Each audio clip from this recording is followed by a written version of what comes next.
Serial Media Dakwah nomor 98, edisi Syawal Dzulqa'dah 1402 Hijriah, Agustus 1982 Masehi.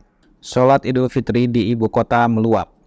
Hampir setiap jamaah sholat Idul Fitri 1402 Hijriah di Jakarta saling menceritakan mengenai meluapnya jamaah yang mendatangi tempat-tempat sholat Idul Fitri di berbagai tempat.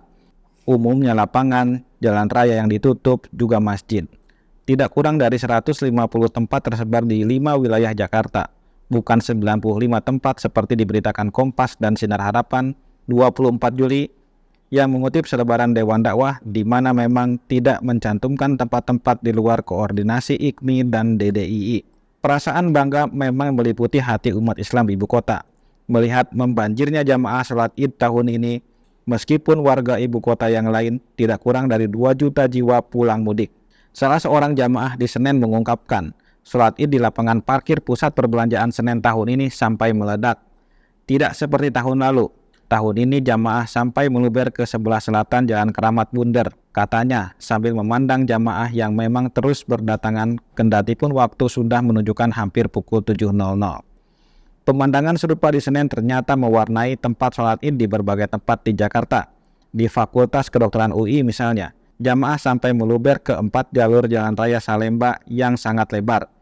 Tahun lalu jalan Salemba ini hanya dipakai 2 jalur di sebelah barat saja, dan sekarang 4 jalur, tidak terduga terpakai seluruhnya, sehingga kita harus menempatkan petugas kepolisian untuk menyetop lalu lintas dari arah Keramat Raya, tutur Toto Iriawan, mahasiswa UI yang bertugas mengatur sop di atas jalan raya yang tidak sempat ditandai.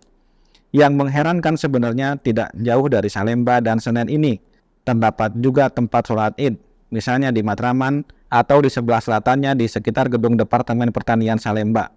Di belakang agak sebelah utara UI melewati Jalan Raya Raden Saleh terdapat juga tempat sholat Id, yaitu di Jalan Raden Saleh sendiri dan Perguruan Cikini Raya, berganti dengan saf dari deretan jamaah yang rapi. Jadi apa yang diceritakan sesama jamaah sholat Id di Jakarta memang benar. Di mana-mana terdapat meluap dengan jamaah yang terpaksa tidak mendapatkan tempat dengan saf yang sudah ditandai panitia. Menurut keterangan para panitia sholat Id di berbagai tempat ibu kota, mereka terpaksa menunda jadwal dimulainya sholat karena melihat jamaah yang sudah membludak tapi masih terus berdatangan. Kiai Haji Abdullah Salim, pembina Masjid Al-Azhar Kebayoran Baru Jakarta Selatan, di mana masjid itu menjadi pusat tujuan para jamaah untuk warga Jakarta bagian selatan, mengatakan bahwa jadwal sholat di Al-Azhar yang biasanya dengan disiplin selalu dimulai tepat pada waktunya, terpaksa untuk sholat Id 1402 Hijriah ditunda sampai 10 menit. Kasihan para jamaah yang baru datang dengan lari-lari, tergopoh-gopoh, apalagi ibu dan remaja putrinya. Tambah Kiai Al-Azhar yang sudah berusia 78 tahun itu. Kesemarakan sholat Id di ibu kota Jakarta ini diceritakan dan diterima umat Islam di Jakarta sendiri sebagai kelegaan yang luar biasa dan menjadi bumbu pembicaraan ketika di antara sesama umat Islam saling bersilaturahmi.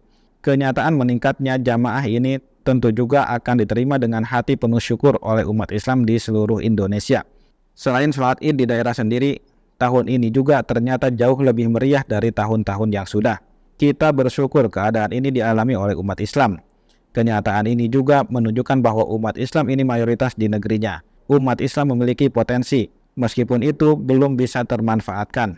Di masa datang, mudah-mudahan potensi ini tidak hanya tergambar dalam bentuk kuantitasnya saja, seperti kejadian sholat Idul Fitri tahun ini, tetapi juga dalam bentuk yang lebih fundamental, sehingga umat Islam Indonesia memiliki kualitas yang tangguh dan sanggup mengatasi berbagai masalah yang dihadapinya.